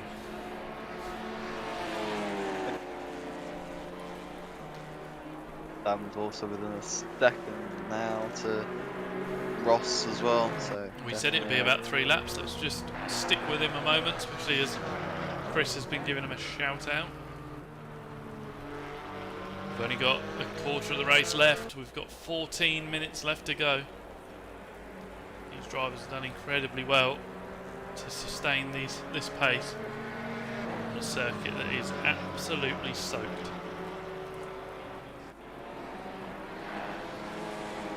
We've lost Dave Rose on lap 16 and we lost Nat Shirley on lap 10. We are currently on lap 20, so unfortunate for the guys that have had incidents, and I'm not quite sure what happened to Dave. The rain potentially not quite to his taste.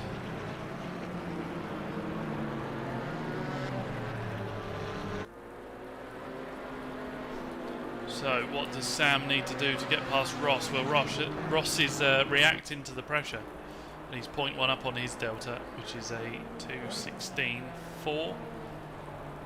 But then you've got Sam, who has been doing 2:15, so yeah, definitely pressure on for Ross. Can Sam make a move? This could be it. So Ross defends early. Down to the inside. Does he hit his braking point? Almost. Sam carrying a little more pace through, but Ross, yeah, comparable drive out. A little more for the McLaren. Ross fades to the right. No move is going to happen here. Good line by both, but the McLaren just crawling all over the back of the Porsche. Pace advantage now Ross, so a mid-track defend later on the brakes. It's going to be a long way around for that McLaren. Yeah, out onto the curbs, they're not able to capitalise that time of asking. Sam tucks back in and will go again towards the end of the straight. A bit more toe on the Porsche.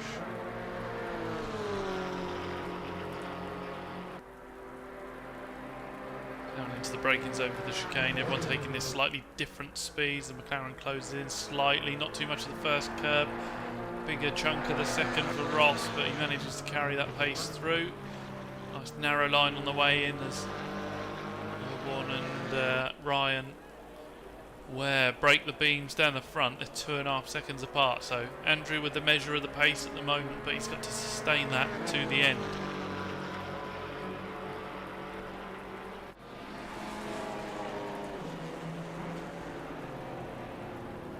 Heavy defend from Ross. Sam nearly into the back, then definitely into the back, pushes Ross round, waits for him. They carry on. Josh Copeland will be seeing the yellow flag appear and then disappear. So Sam's got to close that gap back up and go again. Right then, how is Johnston getting on? He's got a bit of a queue behind him. Ash Copeland doesn't know whether to look forwards or backwards.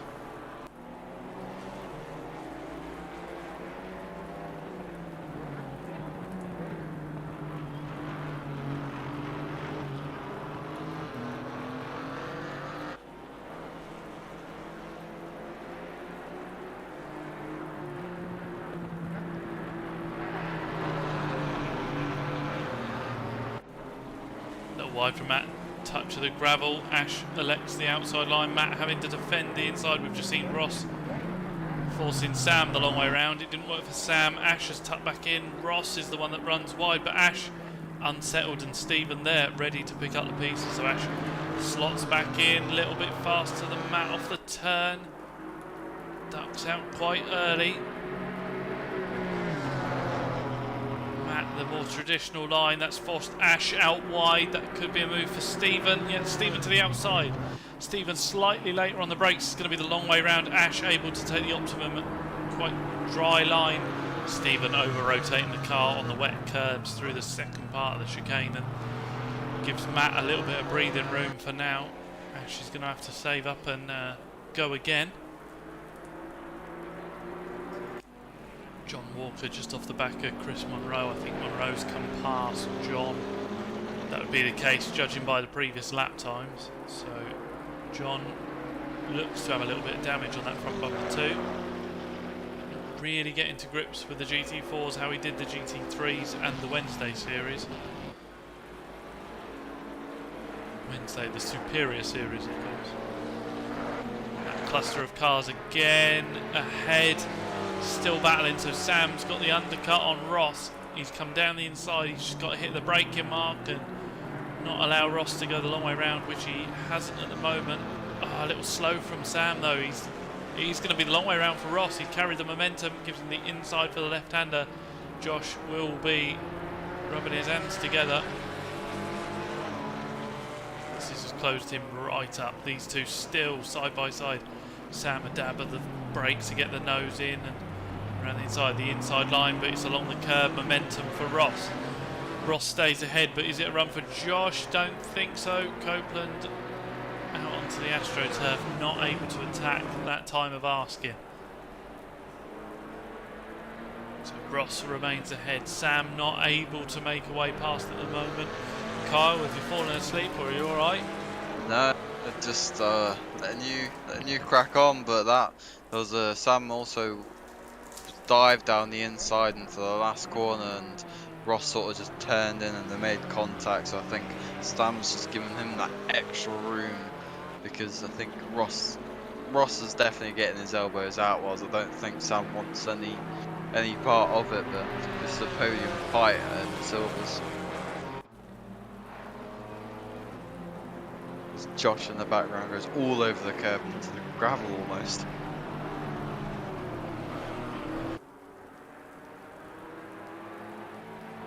Wide for Sam as well.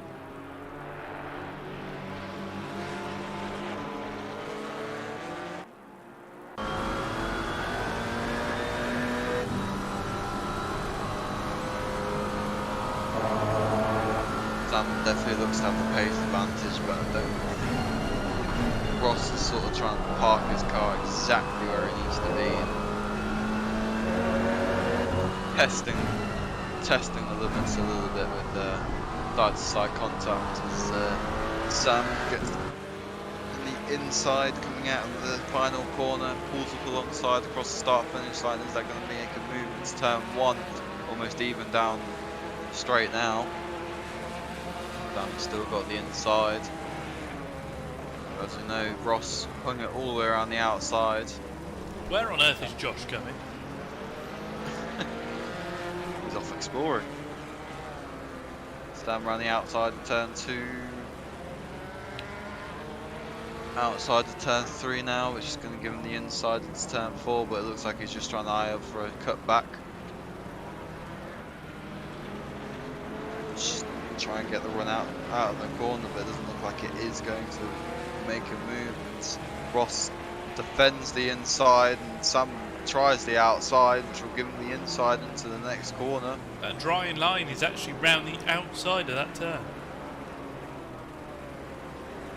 So it looks to be job done for Sam after several laps of trying and a couple of comings together, as Kyle said. They now head down the hill and have managed to make that breakaway from Josh. This will let Sam really stretch his legs now. Get the feeling Ross was sort of holding him up as Josh goes wide again. Loves going wide, Josh does, doesn't he? No comment. What's going on? Leader is 5 seconds ahead. Yep. Really stretching that advantage. Yeah, really so- control of this race now.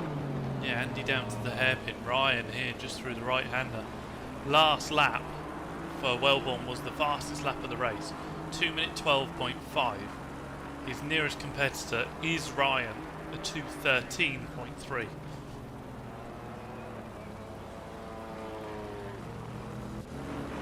You've then got Craig, fair distance back.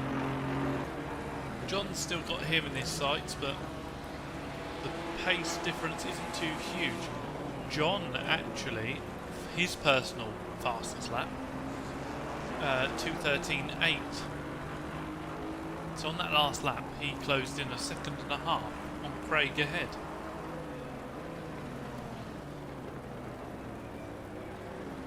It's coming down, currently 4 seconds. But with only 4 minutes left on the timer, have we got enough time?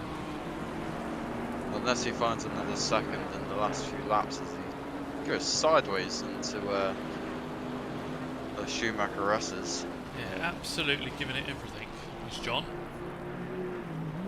But I think for him to get onto the podium, I think that will involve either Craig making the mistake or John to find 2 seconds in it. I think there's only going to be 2 or 3 laps left. So Sparky said in the chat, as you said, that Sam can stretch his legs. Sparky has said, stretch his legs. He needs to. They're only little. He needs blocks on the pedals of his car. 0.4 taken out of Craig on that last sector alone. I think it might be a little too late, but if Craig does have some issues, then John will most definitely be in contention. And these new names, no, we only saw Ryan and Craig coming in last week, John this week. That's second, third and fourth currently on track.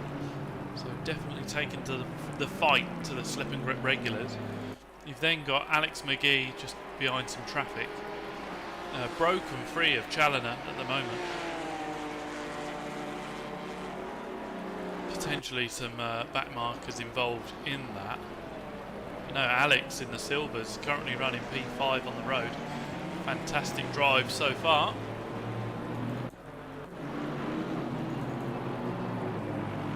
Challoner in the mix with some of the guys lower down the field just coming through. Johnston after those earlier fights with Stephen Pohl. Ash has dropped back. Last lap for Ash 2:16, but I don't know why he's dropped back from Stephen Pohl. We saw some good racing earlier on, but that's now a 9-second gap and massively sideways for Ash. So something may have happened there. As we've just seen, Sam now able to break free, but well, some interesting lines from these two. Fighting it out with 2 minutes left on the clock. They've probably got this and one more. Or 2 more, sorry. Can Josh get up past Ross Parker? Just looking, John Walker's only 1 second off the back of Chris Monroe.